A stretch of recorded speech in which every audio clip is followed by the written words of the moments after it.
What's up guys, this is Emma, the Urban Botanist, and in today's video, I'm going to be showing you how to make your very own pumpkin succulent arrangement, basically a pumpkin planter. Because Halloween is just around the corner, my mind is on pumpkins, and these make a really fabulous centerpiece for your Thanksgiving table or just for having around the house. Now, there are a few different ways that you can make a pumpkin succulent planter. One way that I've seen people make it is just by actually hot glue gunning the succulents to the top of the pumpkin. And while that does work, I personally don't love that method. I find that the plants themselves don't do as well. Obviously, plants prefer to be living in soil than hot glue gun to the top of a pumpkin.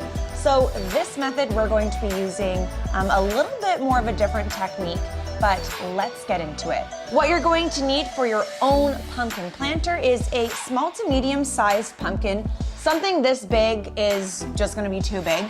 You're going to want to have an arrangement of succulents, a few different sizes. I like to use different colors, shapes, just to really add some nice texture and dimension to your centerpiece. Another thing that I really like to use is moss. It doesn't matter what type of moss. You can use Spanish moss, sphagnum moss. This is going to be a little bit of sheep moss and reindeer moss. I really just love adding moss to all of my DIY crafts and projects. You're also going to need to have a pumpkin carving tool set. So something like a serrated knife and a scooper. All right, let's get started. First things first, I'm going to cut the top off of my pumpkin. And you want to be really careful doing this. And if you don't have one of these fancy pumpkin carving toolkits, you can go ahead and use a large sharp knife as well.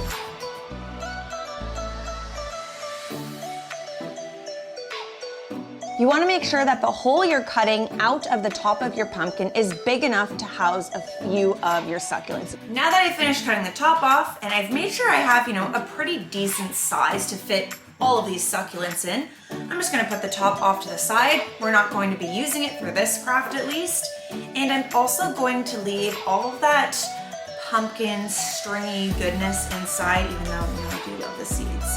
I'm probably gonna try and save some of the seeds for myself because they are delicious. A little bit of oil, a little bit of garlic, salt, and pepper, the best. So I'll save some of the seeds, but really I'm going to keep the guts of my pumpkin inside because that moisture and that added organic nutrient compounds that exist in there are actually going to help my succulents grow. So what I'm going to do next is I'm going to start with my biggest succulents. I'm going to start to pot those up directly inside my pumpkin. Like literally it's that easy. I'm not removing any soil. I'm going to add a little bit of soil, extra soil, just to the bottom here. So make sure you remove your seeds before you get into it. But I'm going to just add a little bit of soil to the bottom.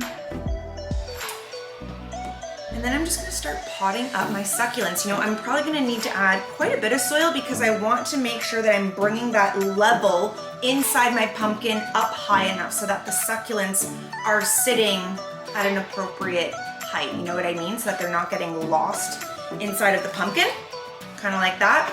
So add a little bit of soil inside of your pumpkin. That's fine. And you're essentially turning this pumpkin into a literal planter. So I'm just going to go ahead and go for it. You want to make sure you're using succulents that are small, so about a 1.5 inch to a 3 inch pot size max. The smaller the succulents are that you buy, the more that you're going to be able to fit into your pumpkin planter. Lastly, I work to fill in all the little gapping spaces in between the plants with moss. In my opinion, the moss absolutely makes the piece. And there you have it. It literally is so easy. If you are not trying this year, you're missing out. I mean, it's just a gorgeous centerpiece for any home. Basically, as soon as the pumpkin starts to feel soft, I will remove the succulents, pot them up in a different pot, and compost the rest of this pumpkin. One of the main reasons why I use succulents for a planter like this is because I don't need to water it. That's right, you do not need to water your succulent pumpkin planter at all. If you liked this video, please consider subscribing to our YouTube channel and saving it for later or sharing it with a friend that may also enjoy it and want to get crafty. Thanks so much for watching, and we'll see you in the next video.